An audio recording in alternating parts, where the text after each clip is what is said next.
Hello বন্ধু, আমি চলে এলাম নতুন একটা ভিডিও নিয়ে। এই যে পাল্লাগুলো দেখছেন, এগুলোকে এভাবে আমরা থ্রিডি করে নিয়েছি।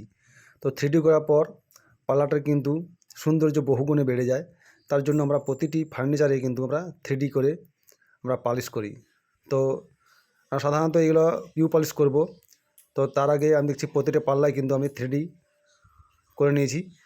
এই যে দেখছেন, এই যে এত গ্যাজাপেটে মানে খুব ঘিঞ্জি নকশা যাকে বলে, খুব ঘিঞ্জি নকশা, সেগুলোকে থ্রিডি করে না তুললে কিন্তু ওগুলো চোখে পড়বে না।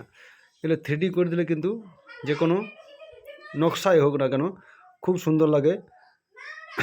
কেউ যদি তাকাবো না বলে তারও তাকাতে হয়, এত সুন্দর আর কি ফুটে ওঠে নকশাটা। তো তার জন্য এই যে থ্রিডি শেখার জন্য অবশ্যই আমার চ্যানেলটাকে, যারা নতুন আছেন তারা অবশ্যই, আমি আপনাদের বন্ধুদের জন্য বলছি, তারা অবশ্যই আমার চ্যানেলটাকে লাইক, শেয়ার এবং সাবস্ক্রাইব করে দিতে ভুলবেন না। অবশ্যই লাইক, শেয়ার, সাবস্ক্রাইব করে আমার পাশে থাকবেন এবং এর নতুন নতুন ধরনের টিপস পেতে এবং এর নতুন নতুন কিছু কাজ শিখতে অবশ্যই সাবস্ক্রাইব করে বেল আইকনটা প্রেস করে রাখতে হবে।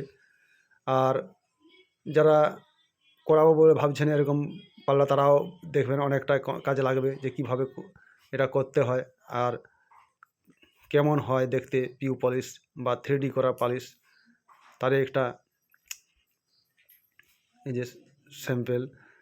তো খুব সুন্দরভাবে কিন্তু সেটা টানতে হয় ছোট গান দিয়ে, স্প্রে মেশিনের মাধ্যমে। তো একদম নিখুঁতভাবে প্রতিটা দাগ দিতে হবে, নাহলে দেখতে খারাপ লাগবে। তো দেখতে পাচ্ছেন খুব ধৈর্যের সাথে আমি কাজটা খুব ভালোভাবে করে নিচ্ছি, যাতে এদিক ওদিক কালারটা না লেগে যায় সেটা ধ্যান রাখতে হবে। একদম বার করে মারতে হবে। তো এই যে দেখতেই পাচ্ছেন যে কত সুন্দর লাগছে, আর নর্মাল অবস্থায় কেমন লাগছিল। তো নর্মালের থেকে আমি আবার বলবো যে বহু গুণে ভালো। তো এর উপর আমি কিন্তু সিলার দেবো, সিলার দেওয়ার পর কিন্তু পলিশটা করব। তো এটা হয়ে গেলে কিন্তু সিলার কাজ চলবে। তো সিলারের ভিডিও আমি দিয়ে দেবো কীভাবে কী করছি আমি সিলার। তো এটা আমি একটা নতুন ধরনের পালিশ, আমরা অনেক কিছু পালিশ ব্যবহার করেছি, তো এটা একটা নতুন পালিশ। তো দেখা হচ্ছে নেক্সট পার্টে।